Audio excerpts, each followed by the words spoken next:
परतफेड एक सत्यकथा. लेखक doctor Abhijit Sonawane. Doctor for beggars. अभिवाचन दत्ता सरदेशमुख. परतफेड.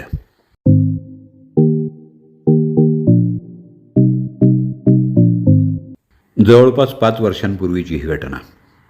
KEM हॉस्पिटल शेजारी एक बसस्टॉप आहे. मी रस्त्यावरून जात असताना माझं सहज लक्ष गेलं. एक प्रौढ महिला फुटपाथवर अस्ताव्यस्त पडली होती. कमरेखाली काही अपुरे कपडे गुंडाळलेले होते आणि कमरेच्या वरच्या अंगावर काहीही नव्हतं. मी जवळ गेलो. ती बेशुद्ध होती. तिला वैद्यकीय ट्रीटमेंटची गरज असावी असं मला वाटलं. पण तिला घेऊन कसं जाणार? कपडे घालणं आवश्यक होतं. रस्त्यावरून जाणाऱ्या येणाऱ्या ताई मावशांना मी विनंती करून हात जोडून म्हणालो, तुमची ओढणी किंवा स्कार्फ काहीतरी मला द्या. हॉस्पिटलमध्ये नेईपर्यंत तिची लाज झाकायची आहे. परंतु अतिशय सभ्य घरातल्या एकाही बाईनं दुसऱ्या बाईची लाज झाकण्यासाठी मला मदत केली नाही.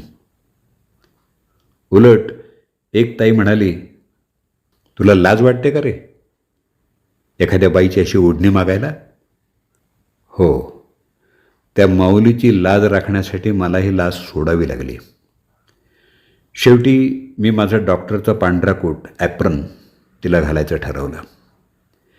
एखाद्या महिलेला तिच्या मर्जी किंवा परवानगी विरुद्ध स्पर्श करणं हा कायद्यानं गुन्हा आहे.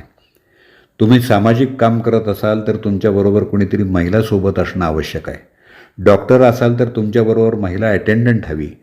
अशा विपरीत परिस्थितीत तुम्ही जर एखाद्या महिलेला तिच्या मर्जीविरुद्ध स्पर्श करत असाल तर 7 किंवा 10 वर्षाची सक्त मजुरी ठरलेली आहे.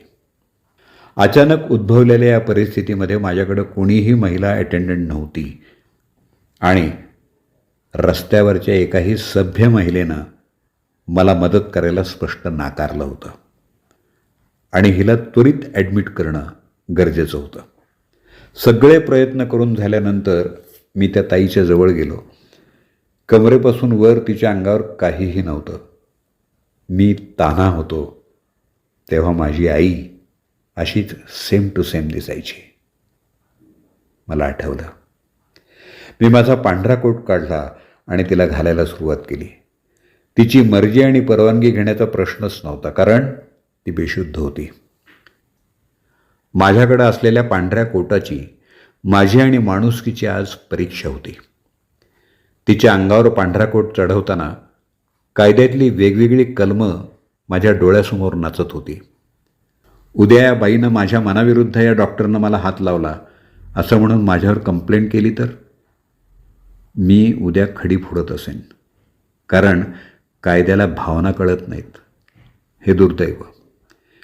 तिनं माझी तक्रार केली तर विनयभंग, बळजबरी या कलमाखाली मी 7 वर्ष आत जाणार.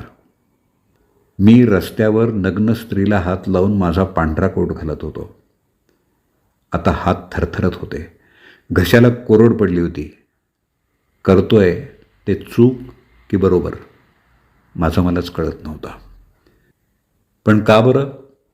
एक बाप आपल्या मुलीला कपडे घालू शकत नाही का? एक मुलगा रस्त्यावर पडलेल्या आपल्या आईची अब्रू वाचवू शकत नाही का?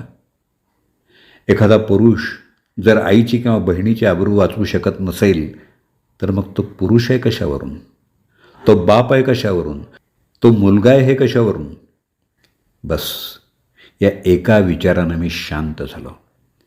आता शांतपणे मी माझ्या या मुलीला मग व्यवस्थित कपडे घातले. विस्कटलेल्या तिच्या केसातून हात फिरवला. ती शांत झोपली होती. तिची झोप न मोडू देता मी तिला अलगद उचललं. बापानं मुलीला पाळण्यात ठेवावं तसं मी तिला रिक्षाच्या सीटवर अलगद ठेवलं आणि हॉस्पिटलमध्ये घेऊन आलो. हॉस्पिटलमध्ये ती गेली, पण इकडं बाळंत मी झालो. आईला आज मी बाप झालो. पुढं ती शुद्धीत आली. घडलेला सगळा प्रकार मी तिला सविस्तर सांगितला. यानंतर तिनं तिचीही कर्मकहाणी मला सविस्तर सांगितली. मला ती म्हणाली, मला समधी नाती गोती आहेत, पण मला भाऊ नाही. तू माझा भाऊ असेल का? मी अर्थात होय म्हणालो. गेल्या 9 तासात मी अनेक स्थित्यंतरं पाहिली. आधी मुलगा झालो, नंतर बाप झालो आणि आता भाऊ. तिच्यातही आधी मला आई दिसली, नंतर मुलगी दिसली आणि आता बहीण. 9 तास मला 9 महिन्यांसारखे वाटले. एकाच या जन्मी जणू फिरूनी नवा जन्मलो मी. या घटनेनंतर गेल्या 5 वर्षापासून भाऊबीज आणि रक्षाबंधन हे दोन्ही सण तिनं कधीच चुकवले नाहीत. मी जिथं असेन तिथं मला ती शोधत येते आणि बहीण असल्याचा हक्क गाजवते. आज 30 ऑगस्ट 2023 रक्षाबंधन. आजही मला ती शोधत आली, राखी बांधली. तिच्या सवयीप्रमाणे आधी माझ्या आईमाईचा तिनं उद्धार केला. बरेच दिवस दिसलो नाही म्हणून ठेवणीतल्या मनसोक्त शिव्या मला दिल्या. भीक म्हणून तिला कोणीतरी जुने शर्ट आणि पॅन्टपीस दिले असावेत. ते शर्ट आणि पॅन्टपीस तिनं माझ्यासाठी जपून ठेवले होते. मला ते तिनं दिले. मी साहजिकच दोन्ही वस्तू हातात घेऊन ते कपडे कपाळाला लावले. तिच्या स्वभावाप्रमाणे ती म्हणाली, कपाळाला लावायचं लई नाटक करू नकोस मोडद्या. ह्याच्या आधी एवढी कापडं दिली, एक तरी शिवलंस का? माझी कापडं घेत असशील आणि कुणातरी भिकारणीला देत असशील. तुला काय आज ओळखत नाही मी? लय हरामी आहेस तू. मी हसतो. आता माझ्या या कपड्यातून चड्डी शिव नीट.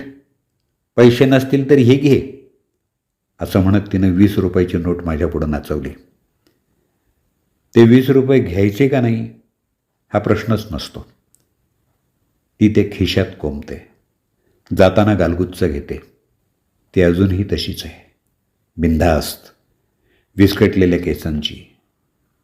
ती कधी माझी आई म्हणून येते, कधी मुलगी म्हणून येते आणि कधी बहीण म्हणूनही येते. दरवेळी येताना मात्र न विसरता ती मला कपडेच घेऊन येते. मागच्या 5 वर्षात तिनं मला किमान 1000 कपडे दिले असतील. पण ती कपडेच का घेऊन येते? त्यावेळी गुंडाळलेल्या माझ्या एका पांढऱ्या कोटाची ती परतफेड करत असेल का?